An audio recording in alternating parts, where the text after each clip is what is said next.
Welcome back to episode 4 of That's Business podcast. In today's episode, it's called Finding Your Voice in the Corporate World. And we have a special guest on here, Barbara Boldt. And just a little background on Barbara and how I came to meet her. We had a mutual friend through LinkedIn and we hit it off almost immediately. This woman is so wildly fascinating. And I just sat there with my jaw dropped like, I need to do more with my life. So a little background on Barbara. In the early 90s, she actually moved to Italy. She studied Italian and eventually became quite fluent, but still experienced miscommunication almost every single day. In her early years, she taught English to managers who were working in multinational companies. And hearing those stories gave Barbara this insight into what challenges clients face having to work in a second or third language.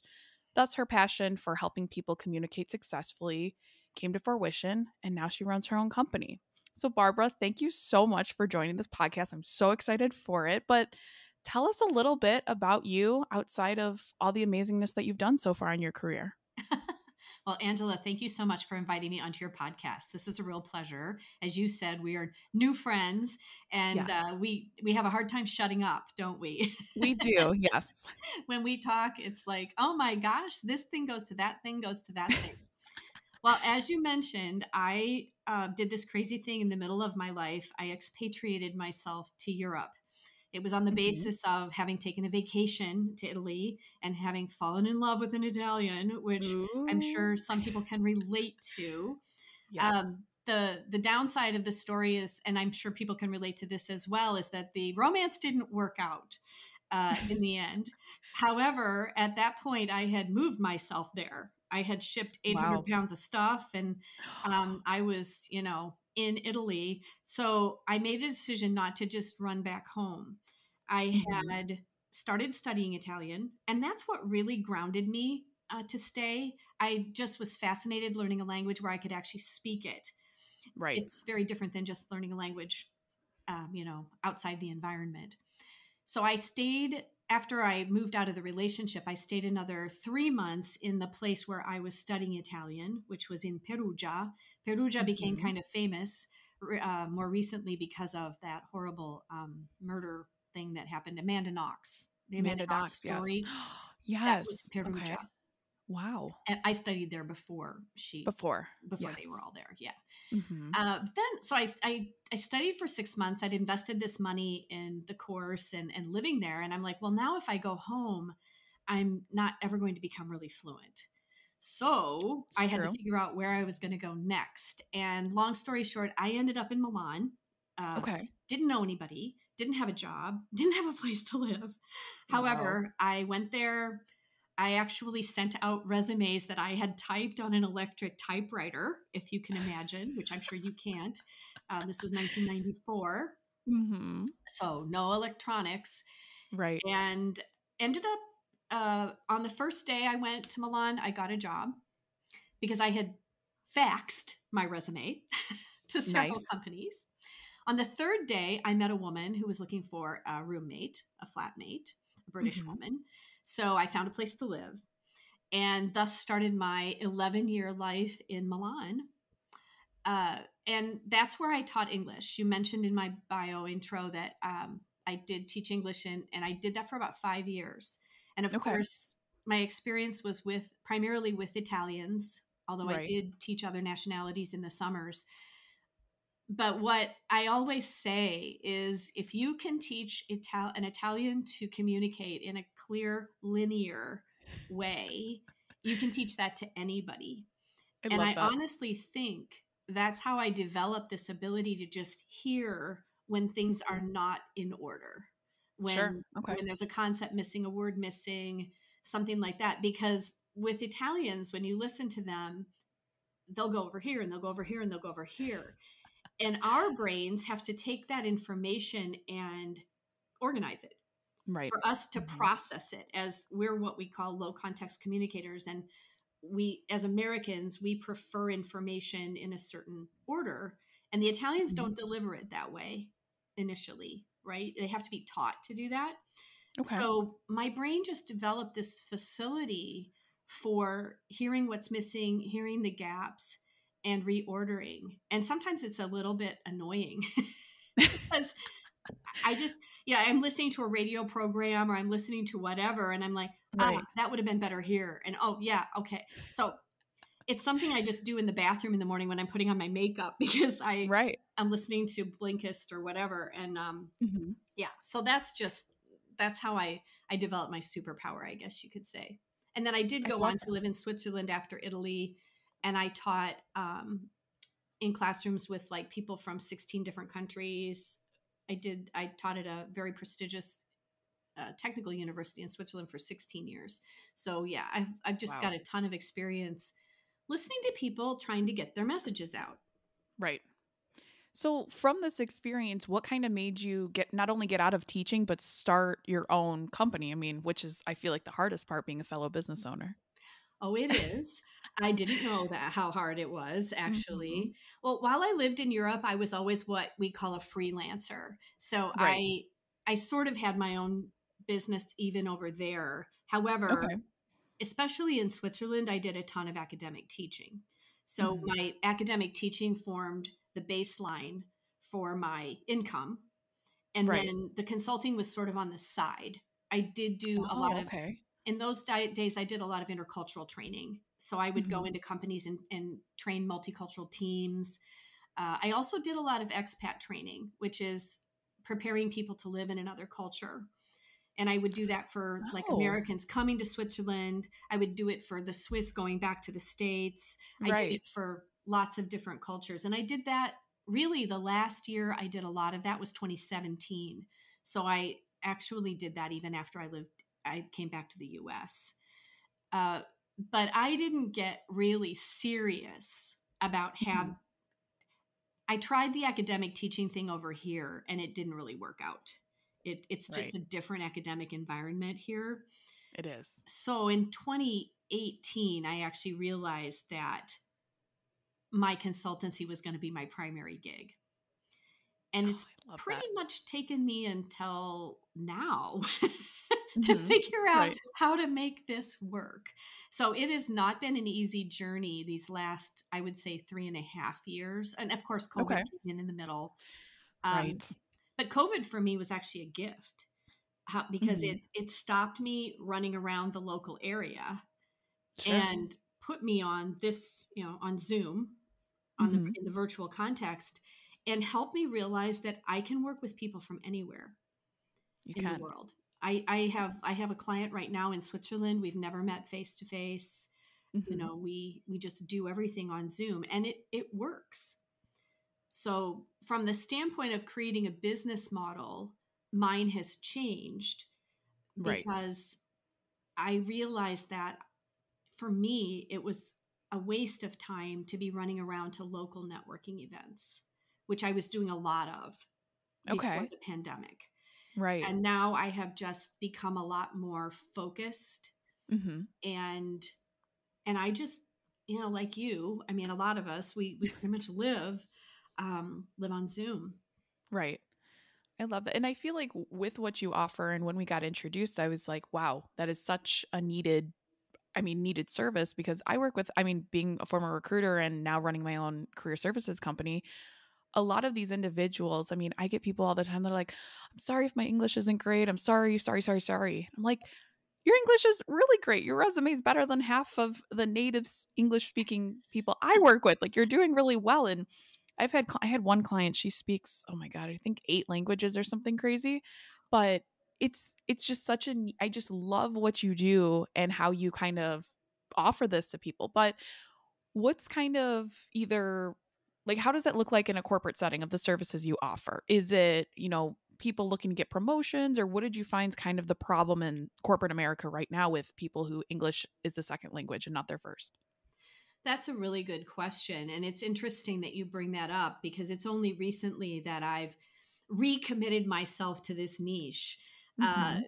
One of the challenges of trying to offer a service to people who are in corporate America is that they're not showing up in the places where we do all our marketing. Right. We, as business owners, we tend to be on LinkedIn. We post every day. We're supposed to post every day. I've fallen off that wagon once again. Uh, but it's like, how do I get the word out? Sure.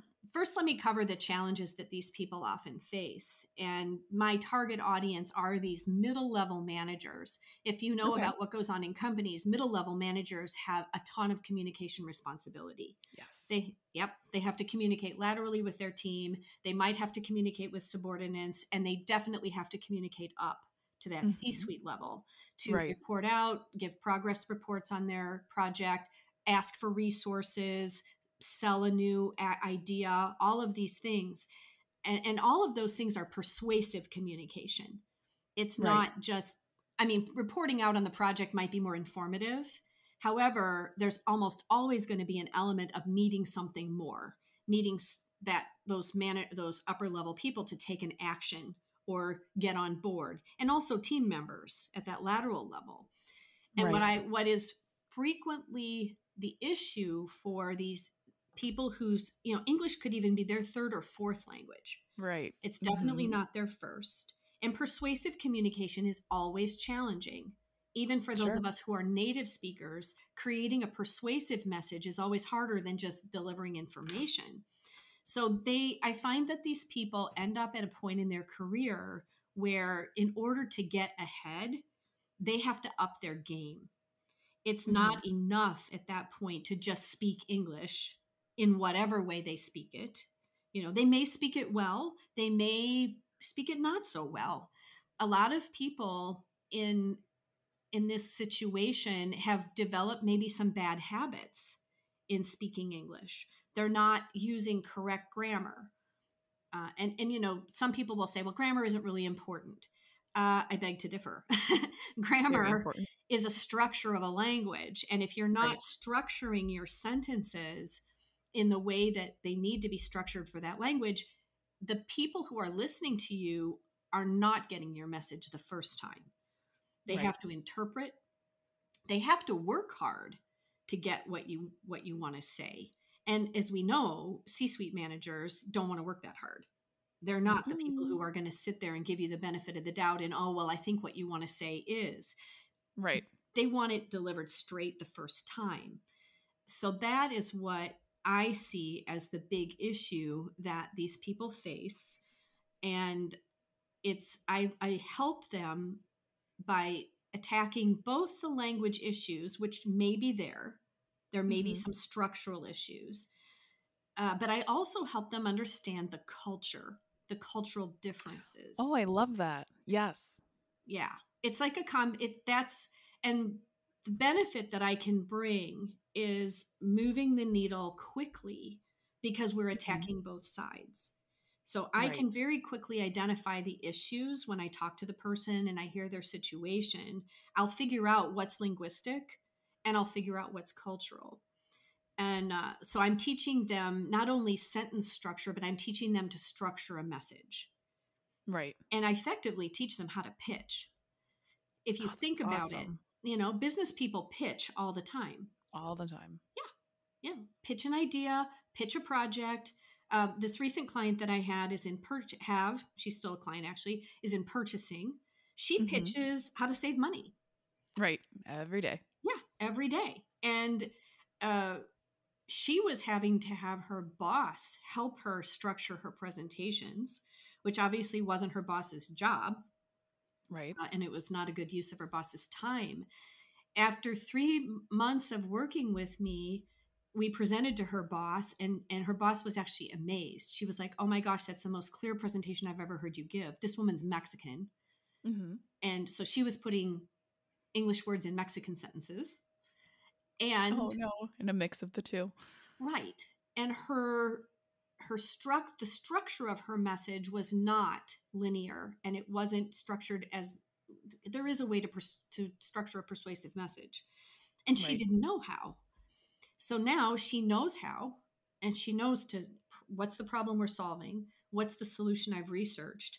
What's it going to save us? In her case, that's, boom, boom, boom. Right. She's learned how to do that. And her sentence structure is getting better. I would say breaking the bad habits of how they're used to speaking is it's the thing that takes the most time. Oh, I'm sure. Yeah, because it's behavior change. Right. So how does it work kind of full life cycle with the client? Is it like a free, or what's it look like, or how do you identify and kind of get deep down into the root of their problems? Because you're doing a lot. Like this is, I mean, you've already given a few client stories and you do a ton. So what does that look like working with you? It looks like starting out with a deep dive. So, in order Mm-hmm. for me to help someone become clear, I have to really get into their head and understand their reality.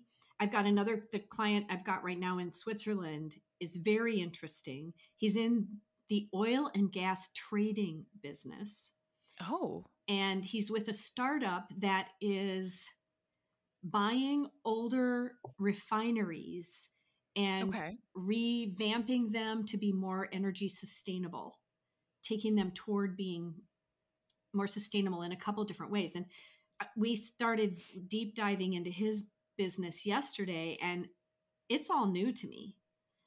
I'm not an oil and Mm-hmm. gas specialist. I didn't really think about what refining meant. Right. So I end up learning a ton about whatever industry or business they are in. With Yasmin, for example, with my client in the auto industry, I learned all about the raw materials that they Mm-hmm. use in her company because I was helping her structure a presentation on raw materials and how to save money around raw materials. So it always looks like a deep dive at the beginning of me having to learn and them having to explain it to me. Right. So that is an exercise in and of itself, because how clearly can they do that? And what are they telling me when? So already in that phase of the process, I begin to get a sense of how good they are at structuring information. And then we look at, I mean, in Yasmin's case, for example, she did need to learn how to structure a presentation that's a pitch. And Mm-hmm. actually, in the case of my client in Switzerland, he needs to do the same thing because they are raising money. Oh, okay. So we then start looking, then take this mass of information that they've given me and we start figuring out how to structure it. So we start with what's the problem that they solve, what's the solution that they offer, and what's the benefit that that solution brings. That's basic pitch structure, that the Mm-hmm. arc of that message. And almost everybody needs that. The people that I meet, it's almost never the case that they don't need to learn how to structure something that way. Right. But like with Yasmin, what I did, or what we did, is we started with this basic presentation, which was a presentation she'd already given Mm-hmm. on raw materials, and we iterated that. So I recorded her giving that presentation at least 5 times. Wow. And every time we tear it apart.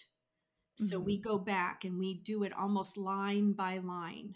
What would how she listens to it, I listen to it, and then we meet and say, what did you see? And then I tell her what I saw, and we go through it and say, all right, how could you have said this more clearly? Or did you hear those 3 little words you added to the end of the sentence? Oh yeah, that's, I'm not going to do that again. So it helps the client begin to also realize for themselves what's not effective about their communication. It's not just me telling them, it's Right. them hearing it. And then they begin to be able to change the behavior. Like Yasmin very quickly said, oh, I got to stop adding that stuff to the end of sentences. And then Oh, she realized it. Yeah, that's awesome. she realized it. And in her daily interactions, she started cutting it out so that and then the next time we recorded, there was Mm-hmm. less of that. So it's an iterative process. I might not choose to do that with the client in Switzerland. We're not doing that. We Sure. are creating his pitch. But at a certain point, we'll start. He's also British, so his Okay. first language is English. His Right. issues are more around being an introvert, Oh, and okay. he now has to present to clients a lot more than he ever did before in his career. And he gets blocked if there are very many people, either in the room or on Zoom. He gets freaked Mhm. out. So I'm working with him on slightly different issues. However, it's interesting because in the conversations we've had around his business and this pitch we're constructing, things are becoming more clear to him as well. Right. So in some cases, I always say I'm the stranger in the room. And Oh, I like that. yeah, I don't know your business. I don't know what you do. So if you can make me clear about it, if you can get me to understand it, you can get anybody to understand it. And that That's so is, true. yeah, that's often the value that I bring, is being that sounding board. For example, yesterday, my Swiss client, they're negotiating. And I taught negotiation for many years. I taught international negotiation for 12 years in Switzerland. And Wow. he tells me that, yeah, there's a little something hidden in there. When they discover that, they might not be too happy. And I was like, What? yeah. So how important is the relationship with these people? Oh, it's pretty important. You know, it's going to go on. And I'm like, Oh no. And they're Russian. The people he's negotiating with are Russian. And I'm like, that's not going to go over very big. No. Right. Even you know that. So Yes. it's often things that I hear things and I feed them back. And wow, I hadn't thought about that before. So that's also what comes out of it. It isn't necessarily the end goal.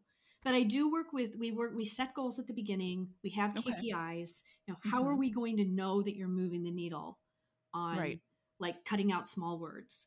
Well, we're going to hear fewer of them. How are we going to know that you're not umming as much as you were? Well, we're going to hear that. So I'm always very focused. One of the things I have always said is that we change our behavior, we change our communication style based on results. We look at the result we need. Basically, what I do is I teach people an alternative style of communication that they can use when they need a particular result. Right? It's not like they're necessary. I'm not trying to change their personality. I'm not trying to turn them into an American. But I am teaching them the communication that will be effective with Americans for those moments that they need that. And you're never taught any of this. I mean, negotiation and there's nothing that is one of my biggest pet peeves is when people say 5,000 times in a conversation. It's the worst because that's all you focus on. I mean, I have people in some of my networking groups that every 2 seconds. I'm like, how do you work with clients or how do you pitch to clients when you do this? But it's I almost love that impossible. because that's all you focus on. But I love that you're working with English speakers as well, or to do that public speaking piece, to do that conversation piece. I mean, everyone needs to have presentation skills. I don't care if you're a developer, I don't care if you're a back-end employee, you still have to sell what you're doing to a boss, to a client, to upper management, just like you said. So I love that. And I used to be terrible at public speaking, and this is hilarious that I'm on a podcast now. I do TikTok, I do all the social media, and I'm like, hey, here I am. But you just have to practice. I mean, my just quick side story, my mom, bless her heart, when we did a lot of fundraising growing up, and she would make me go door to door to ask for donations. And that's where I got really good. She's like, nope, you're going to learn right now. And in college, I talked in front of 500 people and I was like, oh my God, I can't do this. I can't do this. I can't do this. But you practice with anything at any stage of life. So I agree. I love that. Absolutely. I love that. Okay. And then what would you kind of turning the tables, because I love that you lived in Europe for so long, but what was your most memorable experience when living overseas, whether it was Italy or Switzerland? What did that look like? Oh my gosh. I mean, there isn't just one memorable experience, There's so many, afraid. Right? But maybe I can say, you know, what I loved about living in Italy was the relational aspect of that culture. And you have that Italian family background yourself. When I first met you, I was like, oh my gosh, do you speak Italian? I'm working on it. Duolingo. I'm doing it every night. I'm trying. Brava. Eventually. Bravissima. That's wonderful. I always say, non ce l'ho un goccio di sangue italiano, which means I don't have a drop of Italian blood. I'm very Germanic, actually, by family background. But Italy is definitely my second language and my second culture because I lived there for so long and became very fluent in the language. But what you've got to love about Italy, and you know this, are the people. Yes. it's such a people-oriented culture, and they are so warm. And So, yes. yes. And interestingly, I I really took on board their relational way of being. And one of the things that my clients will say is that it's a funny mix. I'm very strict, and I'm sure that's my German side. But I also have this soft relational side. Right. So the strictness is always tempered by a smile, a warmth in the voice, Right. usually. I'm doing customer discovery right now. And I Okay. spoke with an Italian client that I had some years ago now. I helped her Mhm. in a job search process. She's an academic, and she Okay. had to do these job talks, and she was really bad at them at the beginning. But so I have this list of questions. And what did you like working with me? And then the next one is, what didn't you like about working with me? And she thought for a moment and she said, well, at the beginning, you were pretty strict. You were kind of hard. But then I Oh my got to gosh. know you and I Mhm. realized that, you're also very relational. So that I think for Italy for me Mhm. was helping me develop that more relationship oriented side of myself. Of course, Right. the other thing you love about Italy is the food. Oh my gosh. I still dream about it every single I made everyone when we went 2 years ago take a pic oh god, 3 years ago now, take a picture of their food, and I Oh, look at that book every single time. All that's that food. yeah, it's wonderful. And just the time they will spend around the table and Right. the The chatting. leisure, take your time with everything. Yeah, Unparalleled. Yes. which is wonderful. So from there I went to Switzerland, which is a very Mhm. different Yes. culture. And the thing that was missing there was the more relational aspect. The Swiss are Mhm. very organized, things function well. Okay. They're lovely. I don't want to give anyone the impression that the Swiss people aren't nice. Right. However, it is harder to get to know them. It's a little more insular. Uh, Mhm.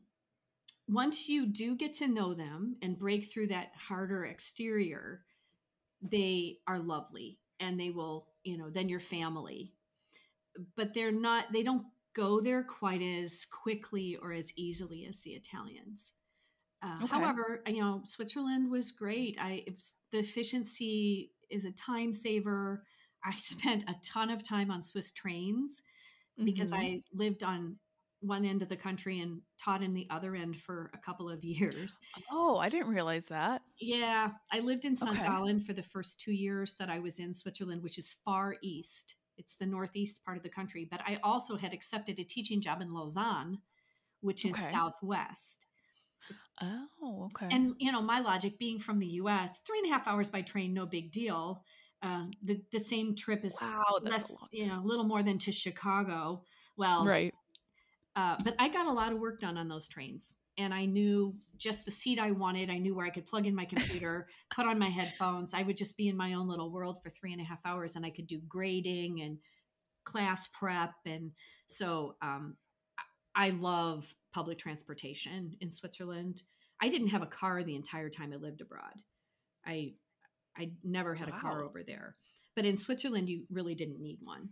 It was, Mhm. and then you didn't in Italy either, depending on how you wanted to live. But Right. um, it was so the efficiency of the Swiss, the beauty, it's to die for gorgeous. Like Mhm. Lausanne. I used to take a walk along the lakefront. I walked with my Nordic sticks several times a week when I lived in Lausanne, and I would walk down on the Lungo Lago, which is the part along the lake, and you've got Mhm. this view of the Swiss and the French Alps on this Sounds lake. amazing. And I would just be like, I wonder how long they're going to let me stay here.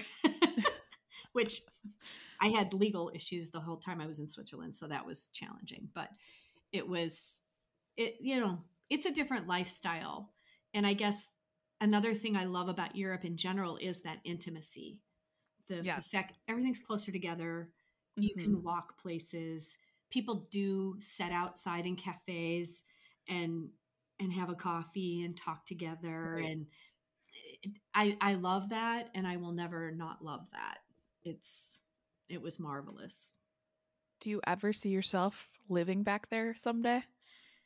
I've asked myself that question a lot of times, and I think if I were to go back, it would be Italy, just Okay. because Italy's easier. It And as is. I would be a retiree if I went Heck back yeah. at this point. Uh, However, I will say it takes a lot of energy to move yourself across the Atlantic Ocean. It just from the standpoint of organizing it. And of course, it would be easier this time because I know I would know You more. already did it. Right. Yeah, I did it Mhm. once, but getting myself back wasn't easy either. So I don't know. I don't know that I'll ever have the energy for that again, Sure. but I don't want to exclude the possibility either because it's just mad. Yeah, I want to say magical. That might diminish how hard it can also be. Right. But I would want to live in a place where I'm fluent in the language. Yes. Yeah, because that just it gives you so much more entry into Hmm. you can build the relationships. That was part of the thing in Switzerland. I never became 100% fluent in French, and Okay. there were certain aspects of life there that were not open to me given that fact. Oh, okay. Yeah. So I do think if you're going to live abroad, if you don't learn the language, you're destined to live in expat communities. Hmm. And that's not really living in the culture. Right. Very different. Yeah, you're dabbling. You're dabbling. So I think as American expats, there are some places like you could go to Malta Hmm. where they speak English, or you could choose to expatriate yourself in retirement to a place where English is the primary language. But Right. then it's not quite the same experience. When can we expect you? Because when I first met Barbara, I said, I told you need to write a book. When are you going to write this book of all of these amazing stories? Because we're wrapping up here soon, but you need to get these stories out here. I mean, every time I talk to you, I'm like, what? I could just sit here and talk to you for days, but Well, you're you going need to tell to. us. I You're know. going to. We're going to start tomorrow. Yes. Angela, for those of you listening to this podcast, has offered to listen to me a half an hour a week tell my Mhm. story about expatriating myself and living in these different places. And through this dictation, almost, we're going to record our conversations, and that's going to give me a transcript. And the transcript will form the basis for the book. And I want to do it this year. I want I want to launch the book in March of 2023. So we will Yay. make that public. I love that we have this book there. It's you have to do it now. You I said do it. have to do it. It's in You're going to help me writing come up now. with a title because I don't have a title yet. But it's a fun story. And we'll discover together that there were very hard moments. Of course. There Right. were very, there was a moment when I thought I was going to get kicked out of Switzerland. Oh, Not I fun. can't wait to hear this one. Yeah, it's really incredible. And maybe not all the stories will make it into the book either because they might Of not all course. tie together totally. However, it was 19, 20 years of my life that I do want to make available. I consider it my legacy. It's an It is. inspirational story. It's a fun story. I took a risk. I kept taking risks. Hmm. And I think people will benefit from reading about that. So thank you for asking. And I look forward to telling you my story. I can't wait. I'm so excited. And I love that you said it's not going to be all sunshine and rainbows because I feel that's a lot of stories. It's like, or people even, I mean, back to me of People like think looking for jobs, like, it's so easy. Quit your job, start your own company. Everything's so easy. Go live abroad. You have to think about visa. You have to think about all the logistics of coordinating shipping, like you said, 800 pounds worth of stuff over there and getting it back. So I'm so excited and I can't wait for it all to come together, but me too, me Angela. excited. Well, I love this, but is there anything else viewers need to know or those listening about you or where can anyone find you? You can go to www.boltglobal.com. That's my website. And there are lots of opportunities on the website to connect with me. I would love to connect with anyone who's listening who'd like to know more or has a story to tell me. I think that would be fascinating. So go to my website and you will find me for sure. Awesome. Well, I'm so excited. Barbara, thank you so much for being on this podcast. You have been lovely. And yeah, we'll stay tuned to the next one.